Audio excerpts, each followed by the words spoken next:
YouTube.com/Tim Westwood TV. What do you think was the motivation of Solo? Do you think it was financial? Was it after the money? What was it in your understanding?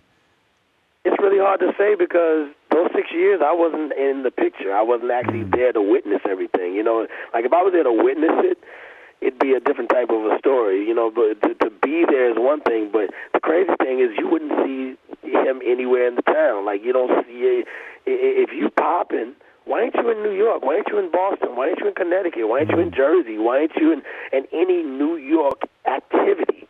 You know what I'm saying? But and you're repping the city of New York. You're in no bars, no clubs, no nothing. And everybody that knows Guru knows he is a party animal. Even if he stopped drinking and got himself together, he still likes to go out and mingle with the ladies and all that. That's why I never really believed the gay rumors and all that type of stuff. That never really fazed me because, reading about that, I mean, I could see how it could be, put into that context because of how weird the relationship that everybody was, hearing about and seeing, from all the stuff that's been, thrown around in the tabloids and the media or whatever. But that guy is a ladies' man, yes. Million, jillion %. You know what I'm saying? But it's just weird how even when I used to look at the pictures of them and on covers, Guru always had his own style of dress, and he didn't really dress like the rest of us. I ain't dressed like him. This is good. I'll tell you a funny story. Guru used to always say one thing he used to love about doing Gang Starr photo shoots is that we wouldn't call each other and be like, yo, what are you wearing today? Are you going to wear your hat to the side like this? You going to wear your hat this way? Are we going to wear our shades? We would just show up, and we just happen to match looking proper, you know what I'm saying? And when I say match, I don't mean having identical clothes on and wearing the same shades and the same hats and the same everything. And then all of a sudden, you're looking like twins. It's like, yo, you're supposed to look like your style, and I'm supposed to look like my style. And every time we did photo shoots, the way I dressed and the way I wore my clothes was totally me. The way he did, Guru always had his clothes. We used to even clown Guru sometimes, like, yo, those some corny shoes or whatever.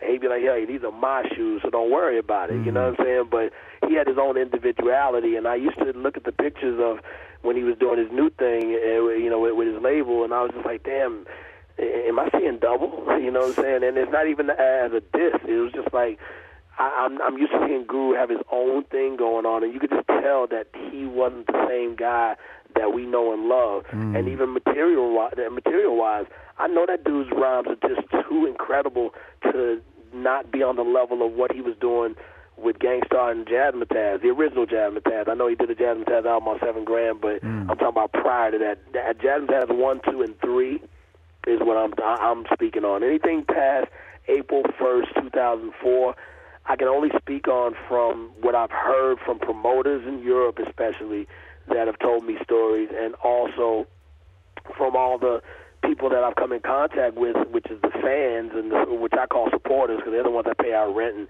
help us eat. They've all told me the most craziest stories, and one of the craziest stories that I keep hearing is that he wasn't allowed to sign Gang Starr albums. And these are fans. Why would they make it up when they're sitting there holding the album cover going, yo, there was a couple guys that came up to me, and Guru started to sign Guru, and which I know his signature, I know his handwriting because we used to share Gang Starr Productions together, so I know all the bills we pay, we sign off together. And it'd have like GU and then a smudge because I guess he was, the guy said that he was stopped from signing the rest of the album, and it's like, how could you not love Gang Starr even if you decided to do 20 other things outside of that when that's what built your success? Yeah. It makes no sense. His success was built on Gang Starr. My success was built on Gang Starr.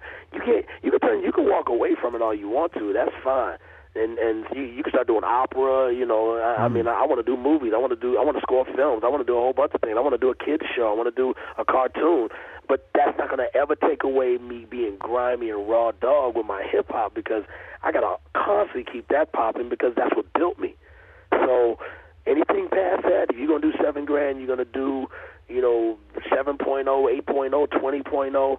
It's got to bang past the level of what you've already done, or your supporter's not going to be satisfied because they're coming to your shows to get a taste of what you've always done, and they're there for the new stuff as well.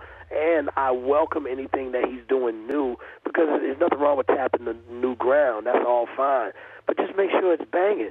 Because if it's banging, I'm going to play it. Like, just because we haven't spoken in 6 years doesn't mean I won't play his music. I'll be like, yo, send me something that's hot, and I'll play it on my show. That's why I'm glad I have a radio show. But if it ain't hot, I'm not going to not play it just because I'm mad at you or I'm not speaking to you, so I'm not going to play your music. When me and Chuck D of Public Enemy had problems when I was going through my lawsuit, which now we're the best of friends, so shout out to Chuck and Flav and the whole PE.